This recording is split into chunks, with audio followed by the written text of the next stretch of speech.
విదేశాల్లో ఉద్యోగాలంటూ భారతీయులకు ఆశలు, లక్షల వేతనాలంటూ సోషల్ మీడియాలో ప్రకటనలు, తీసుకెళ్లి సైబర్ నేరాలకు దింపుతున్న చైనా సిండికేట్, డిజిటల్ అరెస్ట్ అంటూ వారితోనే జనాలకు ఫోన్లు, విదేశాల్లో ఉద్యోగాలంటూ ఆచి చూపుతారు, customer care, data entry operator వంటి కొలువులు ఇస్తామని వల విసురుతారు, లక్షల్లో వేతనాలు చెల్లిస్తామంటూ ప్రలోభ పెడతారు. ఇన్స్టాగ్రామ్ రీల్స్, వాట్సాప్ బ్రాడ్కాస్ట్ మెసేజ్లు, టెలిగ్రామ్ గ్రూపుల్లో మోసపూరిత ఉద్యోగ ప్రకటనలతో హోరెత్తిస్తారు. అదంతా నిజమైన నమ్మేసి ఒక్కసారి ఆ ఉచ్చుకు చిక్కారు.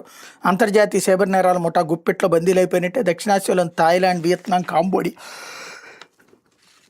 లావోస్ వంటి దేశాల్లో సైబర్ నేరాల కాంపౌండ్లను వ్యవస్థీకృతంగా నిర్వహిస్తున్న చైనా సిండికేట్ మన వేళ్లతో మన కళ్ళనే పొడుస్తోంది. విదేశాల్లో ఉద్యోగాల పేరిట భారత్ నుంచి తీసుకెళ్లిన యువతను ఆ కాంపౌండ్లో బంధించి సైబర్ నేరాల్లో పావులుగా వాడుతోంది. సిబిఐ, ఈడీ, ఐటీ అధికారులు అంటూ వారితో ఫోన్లతో మాట్లాడించి నేరాలు చేయిస్తోంది.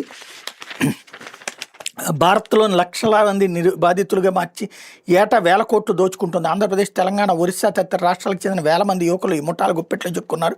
వీళ్ళలో కొంతమందిని దర్యాప్తు సంస్థలు ఎప్పటికప్పుడు విడిపిస్తున్నప్పుడు కొత్తగా వందల మంది మళ్ళీ ఆ ఉచ్చులో చిక్కుతున్నారు. చైనా సైబర్ నేరాల ముఠాల తరపున మన దగ్గర పనిచేస్తున్న కొందరు ఆపరేటర్లకు ఇందులో కీలక పాత్ర. ఈ నేపథ్యంలో నకిలీ ఉద్యోగ ప్రకటనలు స్పందించే విషయంలో అప్రమత్తంగా ఉండాలని పోలీసులు సూచిస్తున్నారు. ఉద్యోగాల కోసం అంటే భారత్ నుంచి తీసుకెళ్లిన యువతను తొలుత సైబర్ నేరాల కాంపౌండ్లోకి తరలిస్తారు. అక్కడికి వెళ్ళాక వాళ్ళు బాగా మాట్లాడగలిగే భాషల ఆధారంగా విభజిస్తారు. ఉదాహరణకి ఇంగ్లీష్, హిందీ, తెలుగు, తమిళ, కన్నడ, ఒరియా ఇలా ఒక్కో భాష మాట్లాడే వాళ్ళు ఒక్కో చోట పెడతారు. భారత్లో వివిధ రాష్ట్రాలకు చెందిన వ్యక్తులకు వాళ్ళతో ఫోన్లు చేస్తారు. ఎలా మాట్లాడాలి, ఎలా మోసగించాలి, సిబిఐ, ఈడీ, ఐటీ అధికారులు అంటే ఎలా నమ్మించాలి, ఎలా భయపెట్టాలని అంశాలపై శిక్షణ ఇస్తారు. ఏం మాట్లాడాలో స్క్రిప్ట్ అందిస్తారు. వారితో డిజిటల్ అరెస్టులు, నకిలీ పెట్టుబడి మోసాలు, honey trap, bank account take over, నకిలీ కొరియర్ మోసాలు వంటి నేరాలు చేస్తున్నారన్నట్టు వార్తని హైలైట్ చేశారు. లేకపోతే విపత్తుల